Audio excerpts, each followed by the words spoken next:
ओम शांति। आज इस संसार में सबसे अधिक आवश्यकता शांति, प्रेम, सुख और सहयोग की है। आज हम इसी बात पर मनन चिंतन करेंगे कि कैसे हमारे जीवन में शांति आ सकती है, कैसे हम एक दूसरे को सहयोग कर सकते हैं और कैसे आपसी मतभेद को मिटाया जा सकता है। सबसे पहला प्रश्न सदैव हमारे मन में आता है कि मैं कौन हूँ, जो सुख और दुख का अनुभव करती है। कौन है जिसे सुख चाहिए, जिसे शांति चाहिए। जैसे ज्वेलरी बॉक्स बहुत ही सुंदर होता है, उसके अंदर डायमंड रखा हुआ है, फिर भी वैल्यू ज्वेलरी बॉक्स की नहीं, उसके अंदर रखे डायमंड की है। पर हम आकर्षित हो जाते हैं उस ज्वेलरी बॉक्स को देखकर।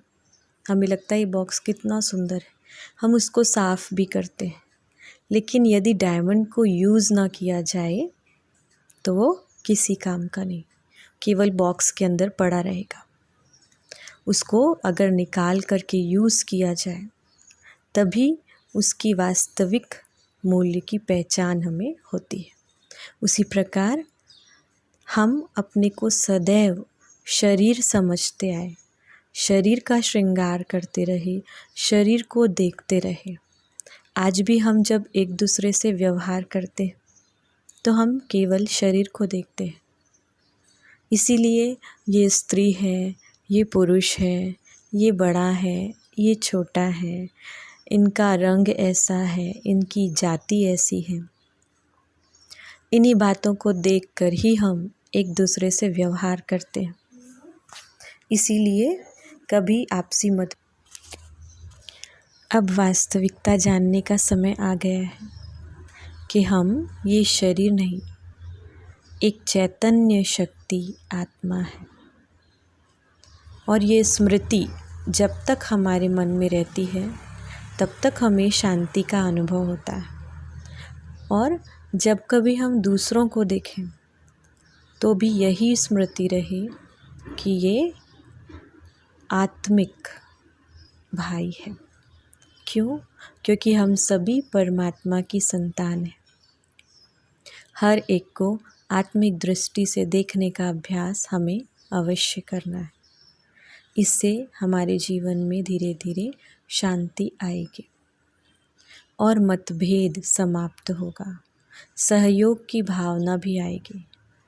किसी को भी जब हम देखते हैं तो उसके शारीरिक रंग रूप को देखने के बजाय ये परमात्मा की संतान है, जब इस संकल्प से हम देखते हैं तो उनके अवगुण हमें दिखाई नहीं देते हैं और हम साक्षी होकर के उनका पार्ट देखते हैं। हमें उनके अवगुण नहीं दिखाई देते और उनके लिए स्नेह प्यार हमारे मन में बढ़ जाता है, क्योंकि हम उन्हें शरीर के रूप में नहीं, ये परमात्मा की संतान है, इस स्मृति से देख रहे हैं। तो ये अति आवश्यक है कि हम सदैव हर एक को आत्मा के रूप में देखें और स्वयं को भी शरीर को भूलकर आत्मा समझने का अभ्यास करें। क्योंकि जब हम इस धरती पर आए थे तो हमारे पास शरीर नहीं था। परम धाम से एक चमकती हुई ज्योति के रूप में, स्टार के रूप में उतरकर धरती पर आए थे। यहाँ आकर रोल प्ले करने के लिए हमें एक माध्यम, ये शरीर मिला। तो ये भी परमात्मा का गिफ्ट है। इसलिए इस शरीर को अमानत समझकर हर कार्य में लगाना है, लेकिन मेरा मेरा ये सोचने के बजाय तेरा तेरा ये सोचना है। आरती में हम गाते भी हैं ना, तेरा तुझको अर्पण क्या लागे मेरा। तो ये शरीर भी परमात्मा की अमानत है, इसका ध्यान रखना है, स्वच्छता रखनी है, सेवा भी करनी है, लेकिन मेरा मेरा ऐसा नहीं समझना है। ये एक इंस्ट्रूमेंट है जो यूज़ करने के लिए परमात्मा ने हमें दिया है।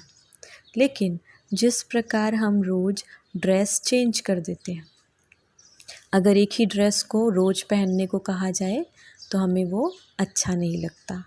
हमें रोज़ ड्रेस चेंज करना होता है। इसी प्रकार ये शरीर भी सदा काल हमारे पास रहने वाला नहीं।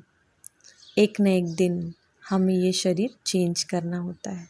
हर एक शरीर की टाइम लिमिट अलग अलग है। जैसे ही हमारा कर्मों का खाता एक जगह से समाप्त होता है तो हमें ये पुराना शरीर छोड़कर दूसरा शरीर लेना होता है। इसलिए हमें ये अभ्यास रोज करना है कि मैं ये शरीर नहीं हूँ, मैं एक चैतन्य शक्ति आत्मा हूँ। रोज सुबह उठकर पहला संकल्प यही करें कि मैं ये शरीर नहीं, मैं सूक्ष्म ज्योतिर्बिंदु स्वरूप आत्मा हूँ। मैं परमात्मा की प्रिय संतान हूँ। ये 2 संकल्प रोज ज़रूर 5 मिनट सुबह उठ करके हमें ये स्मृति रखनी है कि मैं परमात्मा की प्रिय संतान हूँ। हम हमेशा अपने आप को ब्लेम करते हैं कि मैं अच्छी नहीं हूँ, मेरे अंदर अच्छे गुण नहीं हैं, मुझसे ये गलती हो गई, ये मेरे संस्कार अच्छे नहीं हैं। जैसा हम सोचेंगे वैसा हम बन जाएंगे। इसलिए फर्स्ट सुबह स्मृति होनी चाहिए कि मैं भगवान की प्रिय संतान हूँ, मैं बहुत श्रेष्ठ आत्मा हूँ। क्योंकि जैसे हमारे पिता के संस्कार, पिता के गुण हैं, वैसे ही हमारे गुण हैं। यानी परमात्मा अगर शांति का सागर है तो हम आत्माएं भी शांत स्वरूप हैं। परमात्मा प्रेम का सागर है तो हम आत्माएं प्रेम स्वरूप हैं। तो रोज़ सुबह की शुरुआत इसी स्मृति के साथ हम करें कि मैं सूक्ष्म ज्योतिर्बिंदु स्वरूप आत्मा हूँ, मैं ये शरीर नहीं हूँ और मेरा पिता परमात्मा सर्वशक्तिमान है और जो भी गुण उनके अंदर हैं वो सारे गुण मेरे अंदर भी हैं। जैसे ही हम सोचते हैं वो शक्तियाँ जागृत हो जाती हैं और इस तरह दिन की शुरुआत करें तो हमारा पूरा दिन बहुत अच्छा जाएगा। ओम शांति।